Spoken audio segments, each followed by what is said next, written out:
میں آج وہاڑی میں تھا، میں ابھی وہاں سے واپس آ رہا ہوں۔ وہاڑی سے آگے کچھ 30 کلومیٹر تقریباً ایک جگہ ہے، اس کا نام لڈن ہے۔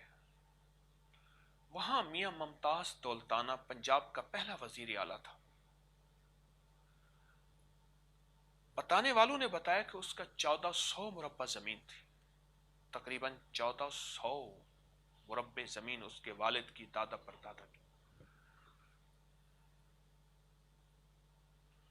آج ایک مرلہ نہیں ہے۔ میں اس کے مہمان خانے میں گیا، جو کام ہے تعمیرات کا، کمال ہے۔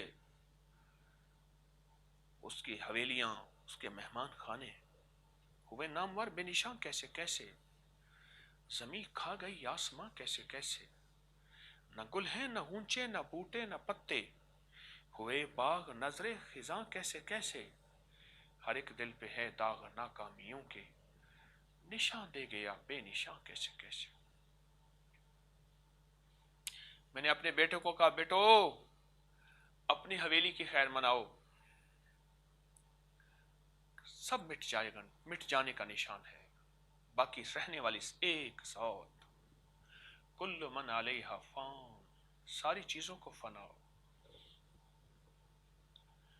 اس دعا کا میں نے ایک عمل دیکھا ہے، اس دعا کی تاثیر دیکھی ہے، اس دعا کی وجہ سے اللہ پاک انشاءاللہ وکفا باللہ ولیم وکفا باللہ نصیرا، اللہ نسلوں کو فقر، غربت، تنگ دستی اور زوال نعمت سے بچاتا ہے۔ اللہم انی اعوذ بک من زوال نعمتک، میرے کملی والے نے دعا مانگی ہے، اے اللہ مجھے نعمتوں کے زوال سے بچانا۔ آج آنکھ کی نعمت ہے کل نہیں ہے، آج زبان کی نعمت ہے کل نہیں ہے، آج ہاضمے کی نعمت ہے کل نہیں ہے، آج ٹانگوں کی نعمت ہے کل نہیں ہے، آج سواری کی، گھر کی، رزق کی، دولت کی، بیٹوں کی، عزت کی، صحت کی، شہرت کی، وقار کی نعمت ہے کل چھن جائے اور میں ذلیل ہو جاؤں یا فقیر ہو جاؤں یا تنگ دست ہو جاؤں یا محتاج ہو جاؤں یا اپاہج لولا لنگڑا کانا اندھا یا میں ختم ہو جاؤں۔ اللہم انی اعوذ بک من زوال نعمتک۔ اللہ کے حبیب کملی والے نے نعمتوں کے زوال کی باقاعدہ اللہ سے پناہ مانگی ہے، اللہ سے پناہ مانگی ہے کہ یا اللہ نعمتوں کا زوال نہ ہو، بس میں تیری بارگاہ میں اس چیز کی باقاعدہ پناہ مانگتا ہوں کہ نعمتوں کا زوال نہ ہو، نعمتوں کا زوال نہ ہو۔ اللہ کے حبیب نے باقاعدہ پناہ مانگی ہے۔ اس دعا کے پڑھنے والا، کون سی دعا؟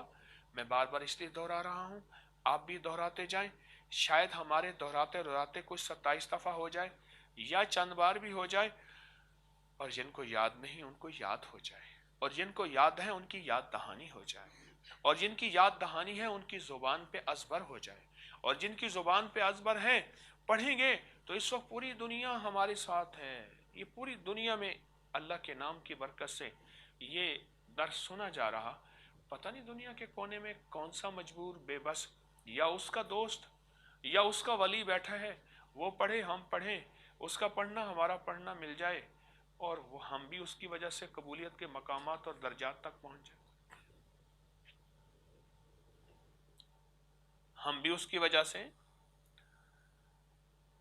قبولیت کے مقامات درجات تک پہنچ جائیں۔ اس کے پڑھنے والوں کی نسلوں میں اللہ زوال نہیں آتا، زوال نہیں آتا۔ عجیب بات ہے، اللہ اس کی نسلوں کو غیب سے کھلاتا ہے، غیب سے پلاتا ہے، غیب سے سکون کی نیند سلاتا ہے۔ کیوں؟ یہ لوگوں کا فکر بیٹھا کر اللہم اغفر لی بس یہی کہہ دیتا نہیں، کہتے ولی والدیہ وللمؤمنین والمؤمنات والمسلمین والمسلمات الاحیاء منہم والاموات۔ اے اللہ جو دنیا میں، ساری کی دنیا میں آدم سے لے کر آخری قیامت تک مومن ہیں اور مومنات ہیں، مسلم ہیں اور مسلمات ہیں، اے سخی آقا ان سب کی مغفرت فرما، ان کے درجات بلند فرما، ان کی خطاؤں کو معاف فرما، ان کی قبروں کو جنت کا باغ بنا، اور ان کو جنت الفردوس عطا فرما۔ اور اے اللہ اگر ان کے گناہ تو نے معاف نہ کیے اللہ، پھر قرضے، پھر بیماریاں، پھر تکلیفیں، پھر دکھ،